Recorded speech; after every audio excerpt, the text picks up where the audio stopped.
Well, especially if you think about the people that have never been on a boat before, Mm-hmm.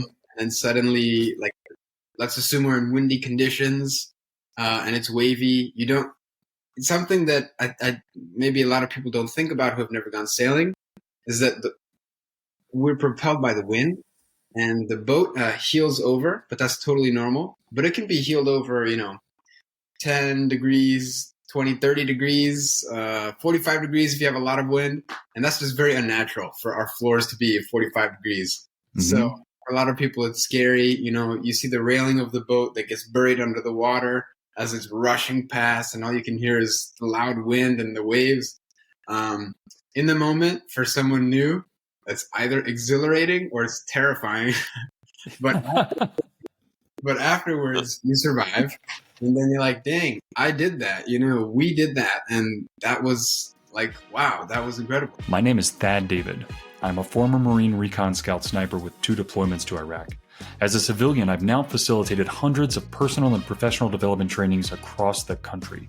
And it struck me recently that the same things that help civilians will also help veterans succeed in their new roles as well. Join me as we define civilian success principles to inspire veteran victories. Welcome to another episode. I'm here today with Sean Duclay of Sail Ahead. How are you doing, Sean? I'm doing well. Thank you, Thad. How are you? Man, I'm excellent. I'm very excited. I know somebody reached out and linked us up together. And when I heard about all the things that you do currently and everything you've been doing for quite some time, it's fascinating to think about all the good work you and your brother are doing. So I'm excited to jump in and share it. Well, thank you. Yeah, I love every opportunity to talk about it. So, this is just as fun for me as it is for you, I'm sure. It's excellent, man. Just to let everybody know right away, and to Sail Ahead, you and your brother started it. You were 14, your brother was 16. Just for anybody that doesn't know, anybody listening, what is Sail Ahead? Sure.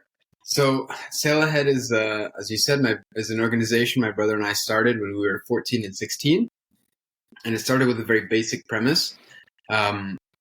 As a family, we've been sailing our whole lives. My parents even have a story where my brother Killian, when he was in the cradle as a baby, they put him on the high side of the sailboat as ballast to flatten it out. So we've always been on the water. And for myself and my brother Killian, it was always therapeutic. My brother would say he would always forget about the math test he just flunked when we were out on the water. So when we were 14 and 16, one morning getting ready to go to school, we heard on our local news channel that at least that the VA had produced a study that was saying at least 22 veterans die by suicide every day, which we know is actually really an underrepresentation of the reality.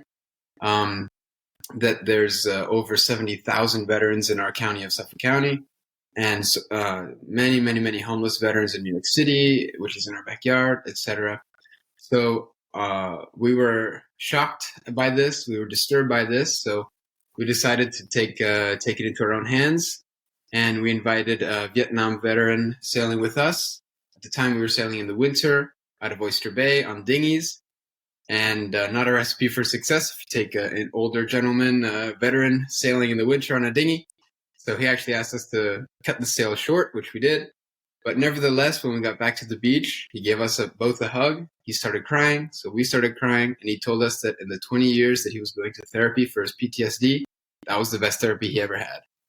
So we sort of, we set out to do good. We just didn't realize how much of an impact we could have had. And the second we realized, the potential that sailing had on helping people, there was no decision to be made. We just started devising plans how to, maximize our impact, how to connect the sailing world with the veteran world. And it's been 10 years now. Sail Ahead is my full-time job, and we've taken over 4,000 veterans sailing. Over how many veterans sailing? 4,000. 4,000. That's an impressive number, especially for taking it on at such a young age. I think about what I was doing at the age of 14, and it was definitely not something as impactful as this. So it's really fascinating to hear about. I think we definitely benefited from being young in some ways, because the community, they saw what we were trying to do. They saw that we had some unique ideas, And so they really were very, very helpful. A bunch of different sectors of our community were very much behind us, and they wanted to see us succeed. So there was some advantage to being young. A story I like to tell is one of the ways we try to diversify to take veterans sailing as opposed to just taking them on our boat. On our boats is we approach a yacht club, the Centerport Yacht Club, which is the yacht club that this year will be the 8th year that we partner with them for a big event. And the biggest event we've had with them featured 54 sailboats and 2 helicopters. And it all started because one day kind of knocked on their door, and the pitch was this: hey, can we use your facilities, your sailors, and their boats, and take a bunch of veterans sailing? And oh yeah, can you pay for everything? And maybe we can get some burgers too. So they said yes, and it's shocking, but it's a testament to I think a lot of people really just want to do good. They just don't know exactly how, so you make it easy for them on how they can help, and they'll be eager to jump on that opportunity. So this has become a tradition, and the Centerport Yacht Club wants to do this every year for as long as they exist. So it's been immensely successful. We know with just that event, we organize 6 every year, but with just that event, we've saved some lives. So, it's a great feeling. Everyone has a sense of being on the same team, of working towards something bigger.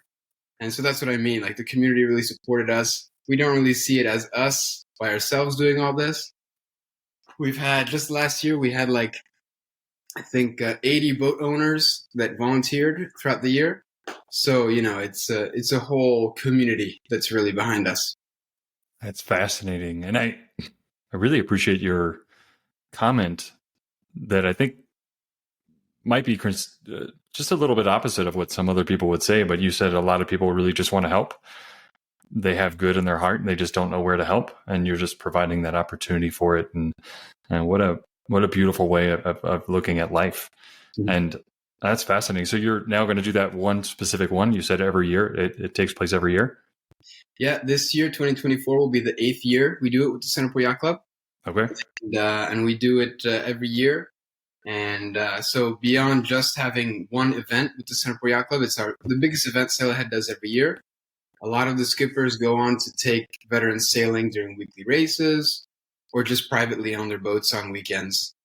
And so we view our role in some regard as being kind of some sort of a broker, where we connect veterans with skippers and sailors, and we try to match by personality and age and things like that, so that they can get along, and hopefully they do. And then the relationship, lives on without us having to be involved. Wow. So y'all are, on top of hosting these events, your end goal is to help get veterans paired up, matched up with other people that they can go sailing with long term, and hopefully have that.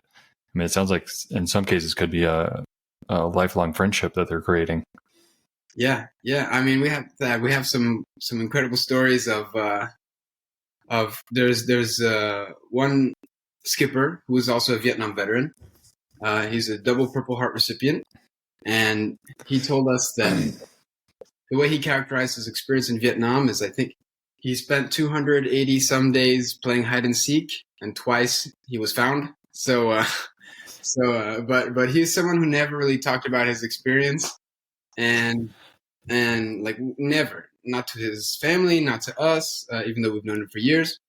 And then one day, one of these events at the Centerport Yacht Club, we had on his boat a young Marine Corps captain who was in Afghanistan and Iraq, and that was the very first time where the Vietnam veteran opened up about his experience. Was on that boat that day. And it was because he thought that by sharing his experience, he would help the younger generation, which he did. And they were able to connect over some shared adversity. And, basically, that has nothing really to do with me, except that we created the conditions that could take place. But it's magical. That's really, really cool. It's something we're really happy about and proud of, You should be very proud of it. And I love you're leading the way with humility. You're really, you're brokering all of it and you're giving out all the credits to everybody else. And it's really a magical thing. It's wonderful. It's a breath of fresh air to be able to speak with you about it. I love that. And you mentioned earlier, thank you for sharing. Any other stories like that, share along the way, because I love to hear about that stuff. Did you mention, and I want to make sure I heard it right, that was one of 6 events that y'all do every year? Yes. So what are the other events that you do? So we partner with a bunch of yacht clubs around Long Island. So to name a few, there's the Seacliff Yacht Club, the Centerport Yacht Club, the Sagamore Yacht Club, Babylon Yacht Club. We also have an event in Buffalo Harbor, and also pre-pandemic, we had since 2017 until the pandemic, we had events every year in Tacoma, Washington, for the Ranger Battalion over there. Okay. And the reason being is because one of our missions at Sailhead is to honor and remember our mates. And I'll show you our mates. These are our mates. They're the name tag over 219 veterans who've died by suicide.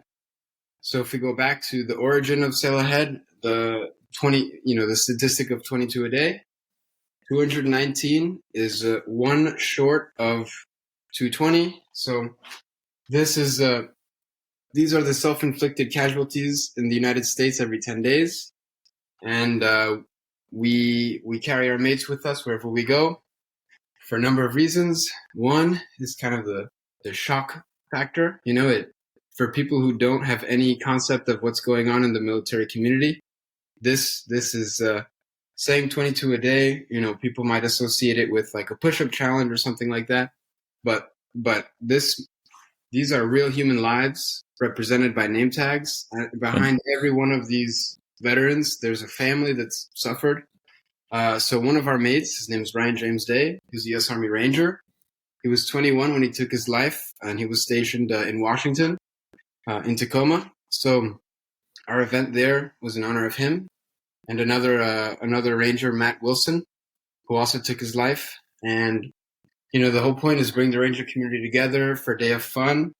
We don't want to make anyone too sad by talking about these realities, but it is a reality, so we have to talk about it. But we also make the day about fun and healing and connectivity. So that's excuse me.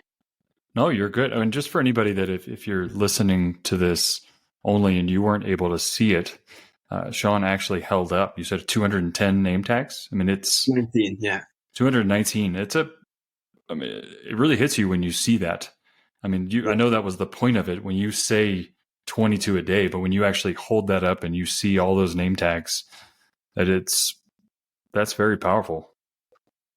Yeah. And so we started with 219 name tags, and the one that's missing, 22 a day times 10 days is 220. The one that's missing represents the life that we try to save. Through our work, we've met many more veterans who have friends who have died by suicide. So we now have more than 219, but that's the number we started with. And the incredible thing is that, it's a symbol, but it's also real. These are real human lives that I'm holding in my hands right now through these name tags. And the reason I say that is because we went sailing with them years ago when we first had them duplicated. And so I took a selfie of a name tag that says shampoo. And that's a woman who she took her life at a very young age. And I took a selfie with her and I sent it to her mom. And her mom said, "Oh, wow, my daughter had never gone sailing before." So, she's referring to a name tag, So it's not that. This is the spirit of over 219 people, but also of all the veterans that have died by suicide. The mission is to keep their names alive. So anytime I can insert their names or an anecdote, I do that. So thank you, Thad, for providing me with the platform to do that. Right. But yeah, it's so that's why we went out to Tacoma, Washington. We have 6 of those events where we organize usually with yacht clubs, and we bring veterans out. They go sailing. We feed everyone. And then we also do regular sailing outings. But those are our events. There are spectacles. There are ceremonies. There are speeches. And it's all about helping people connect with other people, keeping the memory of people who have lost their lives alive, and things of that nature. Finding people help. It's a very, very powerful. I love. I mean, you're honoring the fallen men and women, and I love that you leave the one open because that's the purpose inside of your organization and the purpose of what you and your brother are doing. It's a really, really powerful. It's powerful to see it all. So thank you for sharing that. Yeah, my pleasure. And are you back in Tacoma or are you not back in Tacoma? Have you done that? You said since the pandemic you haven't been? No, but we'd like to do that again this year. I have quite a few friends. I was just there for work, and some good friends of mine live in Tacoma, and I'm confident they would love to help out. So on a side note, I would love to get you guys linked up, and I think it would be really cool to see it all take place. Yeah, that'd be great. Yeah. Great. And so you got the 6 events, and they sound like they're all, aside from Tacoma, all over near the Long Island area. Mm-hmm. Yeah, Buffalo and Tacoma are the only 2 not in the Long Island area. Okay. And then because that's where I'm from, that's where I live. And we also have New York City right nearby, so there's a lot of veterans in this area that could benefit from our organizing.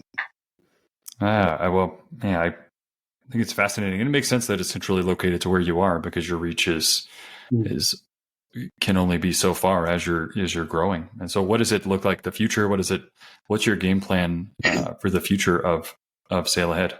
Sure. So like I said, Sail Ahead is my full-time job, but that only started last year. So now that kind of frees me up to kind of expand a little bit. And the way that looks like moving forward is that in 2024, we are discussing with our VA, the local VA here, which is the Northport VA, to take veterans sailing that are part of their mental health and adaptive sports programs.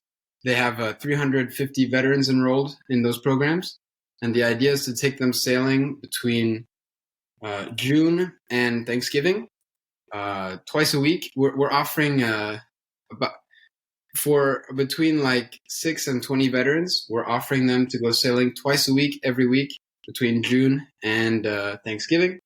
So the idea would be to replicate that wherever there's a big VA next to water. And so Buffalo is a good example of the next place we're hoping to do that, perhaps next year. And then, whenever, I think the sailing world and the veteran world too, they're kind of small worlds. So if people are a part of what we're doing, pretty much everyone likes what we're doing and they want to take it to their home. So a lot of different yacht clubs have asked us if we can set up operations with them. For instance, the Indian Harbor Yacht Club and the San Diego Yacht Club. So what's left is for me to go over there, connect with the sailing community and the veterans community, and then try and create something out of it, turn veterans into sailors. I don't know if you know much about sailing that in the sailing world, but racing is a super big deal. It's a very high tech. I mean, you could also have low tech racing, but for the most part, I think veterans tend to like the higher tech, high performance, let's push ourselves, let's push the boat kind of mentality. So try and, create opportunities for veterans to sail. That's how I view my job, creating sailing opportunities for veterans. And what's interesting is that there are some people, who are going through something difficult in life, and all they need could be one day where people treat them nice and take them out on the water, which is sort of unique. Not everyone goes sailing. I live on an island and I grew up sailing, so for me it's a normal thing. But most people on Long Island have never been sailing. A lot of people don't even know how to swim. So sometimes just one day of being treated special of being reassured that there are people out there, even if they're strangers, that care for you, is all you need to get out of a funk. Oftentimes, though, that you need something more sustainable, more, something that lasts over the whole season. So that's where those programs come in, where we're trying to get people sailing every week or every month or something like that. Yeah.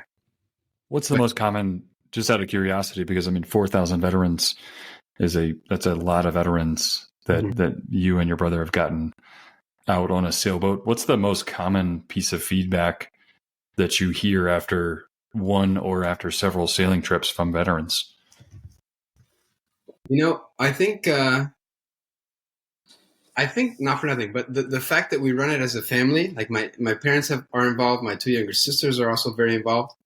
The fact that we run it as a family makes it necessarily very personal, and a lot of the veterans that we sail with end up coming over to our house at some point, and then becoming best friends, and we have dinner with them all the time.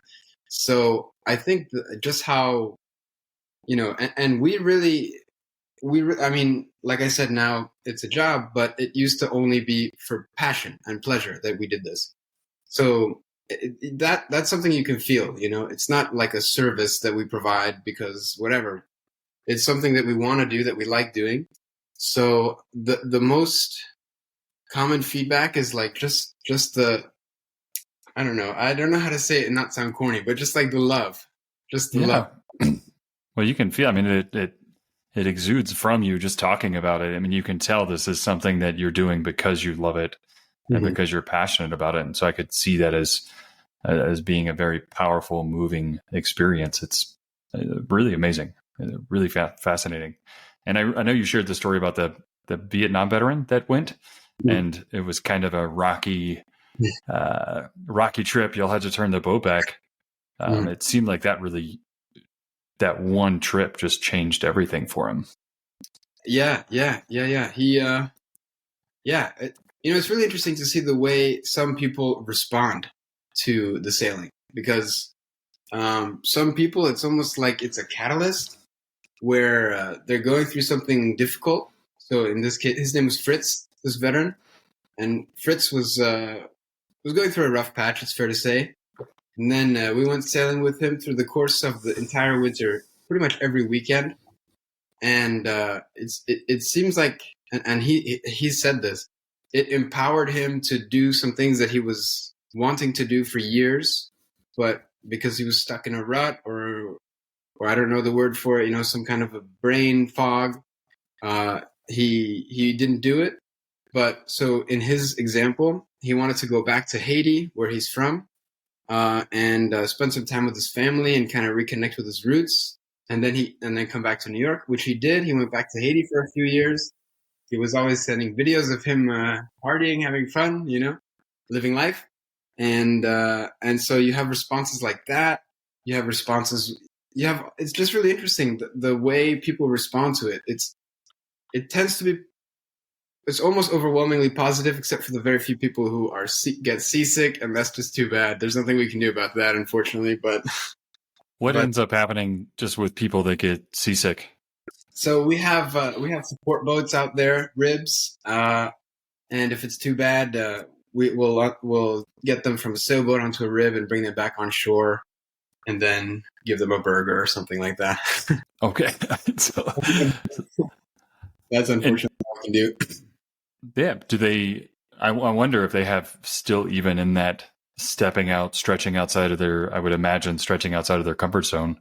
I would imagine even that was a powerful experience for them.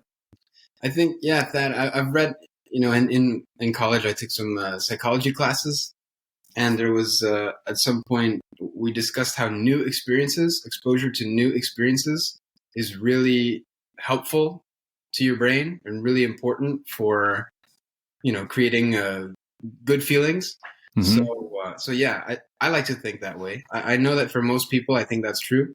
The salty air, the being in nature, a reminder that a lot of problems are kind of in your head, and that we're smaller than we think, and things matter less than we think. because when you're out there on the water, it's just you, the people around you, and the elements, and that's all that matters. Is can we get to our destination in one piece without breaking anything, without losing anybody, and there's something kind of primal about that. There's something a little like recalibrating about that. Yeah. What would be, because you said a lot of problems in our head, they seem bigger, but they're really that much smaller. But once you get out there, the kind of everything kind of melts away because you're so focused. Mm-hmm. What would be an example of a problem that, just out of curiosity, I don't know if you have one off the top of your head, but it feels like a big problem, but once you get out there, it's like, meh, not such a big problem. I'm not a veteran, so I'm not going to speak for any veterans, but I can speak for myself personally. Like just if I go somewhere public and I have social anxiety or something like that, and then I go step on a boat and I realize, wow, how silly that was. We're all just small, nobody really cares about the life I'm living. We're just on a rock floating through space and blah, blah, blah. Yeah. It's kind of, it puts things in perspective, I think. Absolutely. And I love the hyper-focused nature of it. The more I read about those types of things, there's a really good book. I've referenced it a few times. It's called Stealing Fire. And he references different activities that force your mind to be 100% present to what is going on right now. And the way you're describing some of these sailing trips, it seems like you have no choice but to be hyper-focused in. And that's what I think far too often we avoid those scenarios where we're hyper-focused in. And that's when our mind tends to wander, and it creates a big story around. And again, not to minimize somebody's experience, because it might be a big deal. But I know for me, in that same light, sometimes this little thing kind of feels like a much larger thing. And a lot of times it's because it had too much time to dance around in my head. Right. Whereas when you get hyper-focused in, it gives clarity and peace of mind. So yeah.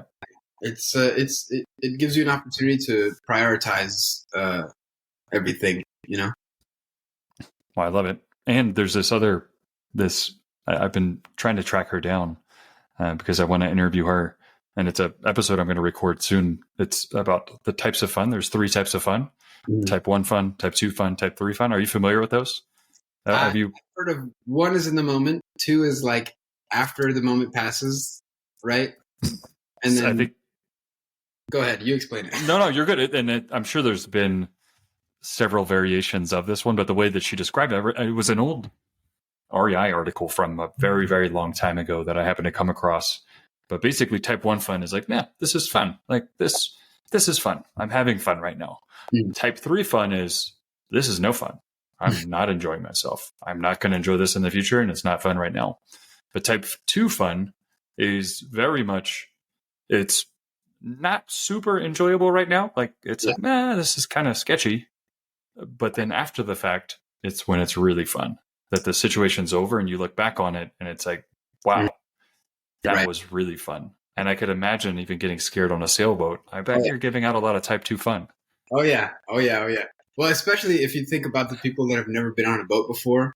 And suddenly, like, let's assume we're in windy conditions and it's wavy. It's something that I maybe a lot of people don't think about who have never gone sailing, is that we're propelled by the wind, and the boat heels over, but that's totally normal. But it can be heeled over, 10 degrees, 20, 30 degrees, 45 degrees if you have a lot of wind.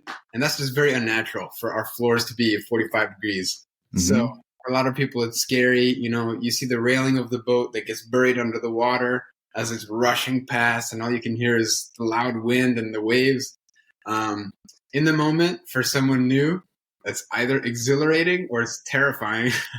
but afterwards, you survive, and then you're like, "Dang, I did that! We did that, and that was like, wow, that was incredible." You don't have to be moving that fast to get that kind of rush. And on a sailboats, excepting the most high tech, most expensive boats in the world, they don't usually go that fast. They don't usually exceed like 15 miles an hour, let's say, or even less.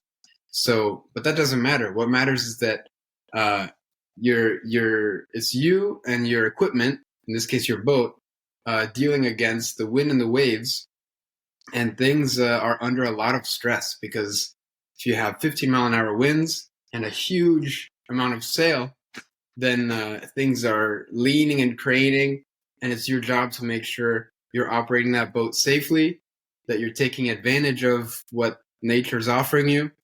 And, again, if you're new to that, it's a terrifying experience. But there's something cool about, about going sailing with veterans and then making them scared on your turn. Well, and it seems like you're combining a lot of these great things that are just, we know are good for, type 2 fun, great for your mind, getting hyper focused in on the moment, and really letting all the problems of the day that made me think about my son's going through. He's in kindergarten, but they're doing little deal, big deal, like when to let yourself escalate up and like processing through. And he's got this picture that he goes back to. So anytime he's got something, we always reference, all right, Finn, is it a big deal or is this a little deal? And sometimes he walks over to a sheet and, that's a little deal. But I think as adults, I know for me, probably benefit from somebody stopping me and saying that, which I know is not what you're doing, but being out on a boat forces our mind to prioritize. And I love that. Yeah, that just kind of happens naturally on a boat, I think. Yeah.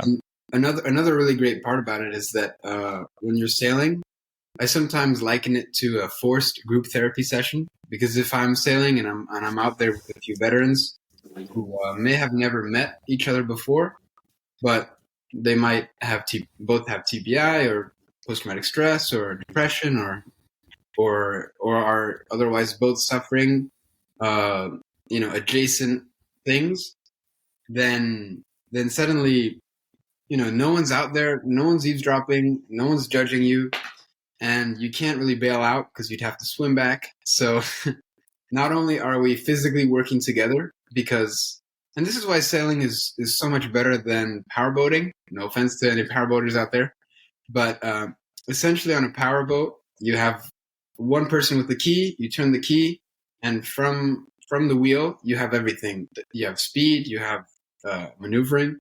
Whereas on a sailboat, everyone has a job. There are two sails for the most part. There's a front sail and there's the mainsail. It's a jib and a mainsail. And then you also have a driver. So you need to be a team, and you need to be communicating well, and you're sort of in it together. And if you can't work as a team, well, then you're sort of screwed, because you can't make it to your destination. So it forces teamwork, it forces cooperation, it forces camaraderie. And then again, if you've experienced the same things in the military, as so often it seems to me that veterans have very similar experiences, then it's kind of a good fertilized ground for healing conversations and things like that. The one time I saw this in the most poignant way is we partner with the Long Island Maritime Museum as well, and they have an oyster boat that's over 130 years old. Congress declared it a National Historic Landmark. So I like to joke, I think it's the only landmark that you can drive. But we decided to have an all women's veteran outing, and besides the crew and myself, everyone on board was a woman and a veteran. And within 5 minutes of leaving the dock, 3 complete strangers were already crying and talking about experiences they had with military sexual trauma, MST. And I thought, wow, there's all I have to do is get people on the boat, and then make sure it's operating. But I don't have to do anything. I don't have to be a psychologist. It just sort of happens, So, yeah. That's kind of leads into one question that I was going to ask you as well, because you had referenced it to group therapy, and then obviously this is a very powerful example of the healing that can take place. And it doesn't seem like there's any forced conversations. There's no forced group talk, anything like that? Is that if somebody listening were to say, I want to go do this, I would imagine that could be a holdup. Is there a forced conversation, anything like that? So, no. The way we started Sailhead, we as a family were taking veteran sailing, and they kind of became our friends, and it was just a regular sort of friendly thing. And we like that spirit because I think it brings out the best in people, and people are very open that way. We haven't tried this, but I imagine that by introducing, for example, a psychologist, although there are undoubtedly benefits to that, I think it will just sort of like put people in a defensive mode, or otherwise, it like we just want the space to kind of be like pure fun, and as a byproduct, there's some catharsis going on. There's some therapy that's going on, like it's we try to be sneaky about it, in other words. Yeah. Well, I mean, it seems like the perfect recipe to just organically let it take place. There doesn't need to be an added piece to it. Yeah. And I would imagine that's probably why people would sign up to go, because there is no, like you said, it would just add a different element to it. Not that there's not a benefit to a psychologist or psychiatrist, like have those benefits as well. But just letting it take place is pretty fascinating. And it's also about our background. No one in my family is a mental health expert, so we it's almost like we make do with what we have. But it turns out that the strategy we've employed up until now, we really like, and it really works. So we don't, so we just want to replicate it as many times as we can. I think it's an incredible thing. I'd love to hear about it. And another thought that anybody that's listening that might be thinking to themselves, I want to sign up, I want to do this. How much sailing knowledge does somebody need to have in order to be able to go out? None. Okay. I mean, if you have sailing knowledge and you want to be involved, obviously you're still welcome. It's not, we take anyone. But we use experienced skippers usually on their own boats, but we also have some boats of our own. And we recently partnered with a foundation called the Sterling Harbor Foundation. And they maintain, I think, 20 or so classic sailboats. Some of them are over 100 years old. And so if someone who doesn't know how to sail wants to go sailing, well, first of all, I speak with you usually, and then we have a conversation about it. We can establish the proper expectations, what kind of gear you need to bring. And then once you're there, you'll usually, I'm the one sailing with you, but otherwise, you have a very experienced skipper with crew. A lot of the skippers that sail with us are also racers and have done races like the Bermuda race, offshore races that last days. So, the last thing we want to do is have a bad experience. And part of that is making sure that we have knowledgeable and like competent people operating the boats. Right. And then if you want to learn how to sail and don't know anything about sailing, we also have had programs to get veterans what's called basic keelboat certified, which is offered by the American Sailing Association, and otherwise, just by continuing to come with us week in, week out, you'll learn how to sail, and we're happy to teach. And then a veteran has and can become crew on boats, and then we'll invite you to races. Offshore races are fun; they're not for everybody. But, yeah. That's amazing. And another question that I wanted to ask you too, because it's such a, just kind of your central location. Mm-hmm. How many veterans of the 4,000 are within your general area? And is it common for people to fly in from all parts? Just knowing that you've been around for 10 years, I would imagine your reach has been pretty far. Yeah. So the vast majority of people who participate in our events or programs are local. Mm-hmm. But, a lot of veterans have come from other states, and a lot of it's not just veterans. We also deal a lot with the families of veterans, because obviously if an individual within a family is suffering, or worse yet, passes away or dies, then the family is also suffering as well. So we extend our sailing. Our sailing goes beyond the veteran. It includes their family. Mm-hmm. And, of course, like if a veteran is a father or a mother, um, we don't want them to not take their kids. That's part of healing is you need your support system there.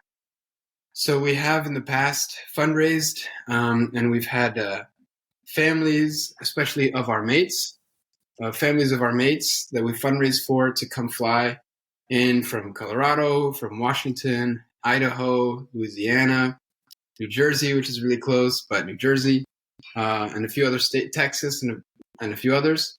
And the reason is, especially for the families of our mates, the reason why we bring them is to honor their loved one specifically. And each of our events honors one mate at a time. And then we have their family come, and their family can talk about their loved one. It's a way to celebrate and remember their life. But then it's also kind of a powerful message of, if you're struggling, here's someone telling you that they had a loved one that was also struggling and lost the fight. So if you're struggling now and you don't think you're winning, just reach out. And we're just trying to create the most safe possible environment that people feel comfortable talking to us, And then, as I said, we're not mental health care professionals, but there are enough people that are participating in our events and that are involved in the community that can take it from there. Once someone says, I need help, there are people around that can help you. Mm.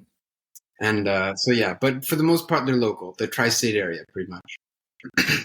Well, I imagine you had it, and I'd just love to know that anybody that was listening or is listening and felt compelled, because it sounds incredible. It sounds like something that would be a blast just to go out and experience. So it would be really cool to see or hear about other people flying out, which it sounds like that's already happening. Mm-hmm. So yeah. Actually, there's one veteran who won't mind that I say this, because he told me that I could. His name is Ron. He's a ranger. He was a ranger. And he struggled with mental health and suicidal thoughts resulting from an injury, and he has TBI now. So his best friend is Matt Wilson, and he's another ranger who did unfortunately succumb to suicide. And he's the ranger we were honoring in Tacoma, Washington. So Ron has struggled with suicidal thoughts for many, many years. And over time, he's become a friend of ours. He comes to New York a lot. Whenever we're in Washington, we would go visit him. Now he lives in Curacao. And so he agreed to come to one of our events a few months in advance. It was about a month away from the event, and I was texting him, hey, did you book your tickets? You could stay at our house for the weekend or however long you want, blah, blah, blah. And then, with each passing day, he would respond less or not respond at all.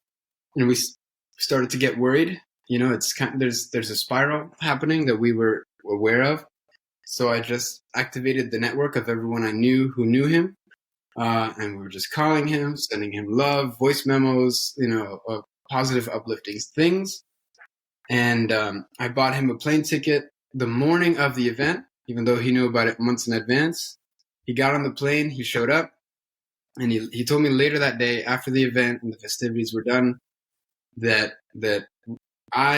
we have saved his life through rallying the cavalry and really staying on him until he came. And the funny thing after that was that we'd say, okay, Ron, so, after a few days, we're like, okay, when are you leaving? Yeah. And he said, oh, I'll probably get plane tickets tomorrow. And he ended up staying for 2.5 weeks. But, but that's totally fine. We love him.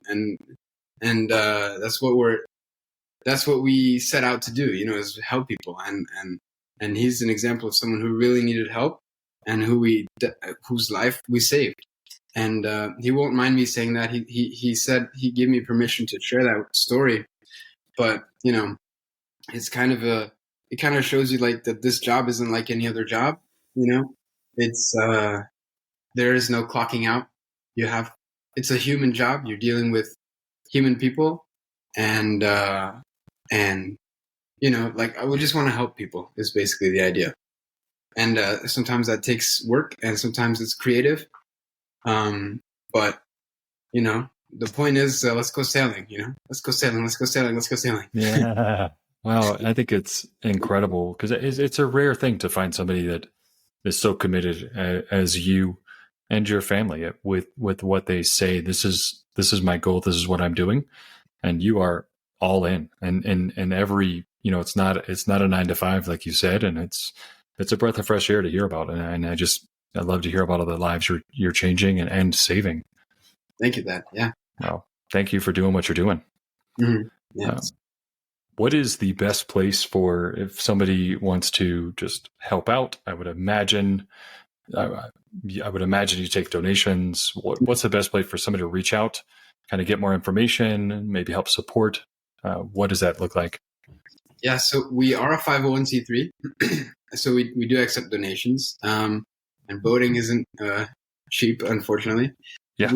We offer all of our services at no cost to veterans. So if anyone is feeling inspired by this discourse we've been having, they can go to sailahead.org, and they'll find a donate button on our website. There's also a fairly decent amount of information if you wanted to learn more. We also have a page dedicated to our mates. So if you want to learn about our mates, who are over 19 veterans who died by suicide, and you want to read about their bios, you can absolutely. I would love for you to go to our website and read about them. If you unfortunately know someone who did die of suicide and you'd like them to be honored in that way, send an email, info@sailahead.org, and then we can figure something out. I very much appreciate it. Thank you, Sean, for everything that you've shared here thus far. And if just the website, is that the best place for people to get in touch with you to kind of check it out? Website, yeah, the website's the best. There's okay. Look at Instagram, but website's definitely the best. Yeah, website's the best way to go. It's fascinating stuff. I'm excited to dive deeper into all of this. And you've shared several stories, but I want to just ask you as we start to wrap all of this up, like, what is one more story or just one of the things that we haven't talked about that's one of your favorite things to share?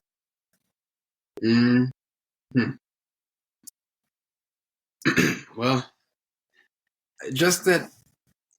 So my family has always been about hospitality and helping people, being kind, I guess, in a word. So when we started Sail Ahead, my brother and we just took one veteran sailing, and we realized that this thing that we're privileged to take for granted, the sport, which is kind of not for everyone because of the expensive nature of it. Once we realized how helpful it could be, we just wanted to keep doing it. And since then, just the most valuable stories I have, the most enriching experiences, and the best friends I've made have all been through this. So you say I'm inspiring or what you said, and I think, no, for me it's just I'm being pulled. I'm doing it very selfishly. No, I'm just kidding. Yeah. but it's provided me with such immense value throughout all these years that there's no way I'm not going to keep going. Well, I know I talked to several people doing really great things, and that always is a big talking point or a pinnacle is what you just shared, that the people that are giving out the most to other people are usually that they get the most in return, and like you said, it's pulling you towards it. Mm-hmm. And it's fascinating. Thank you so much for taking the time to jump on to share everything that you're doing. And if I can do anything to help out, please don't hesitate to reach out. Well, thank you, Thad. You're already helping by helping us to get the word out, by asking me questions that bring out the best stories. So thank you very much. Well, I appreciate it. Thank you. 1 million veterans. Empowering 1 million veterans is my mission. My name is Thad David, and if you like this mission or this podcast, there's a few things you could do to help me out. And number one is just to leave a 5-star review and let the world know that you enjoyed this show. Number two, follow or subscribe the show wherever you're watching. And number three, share it with as many people as you think would find value in it.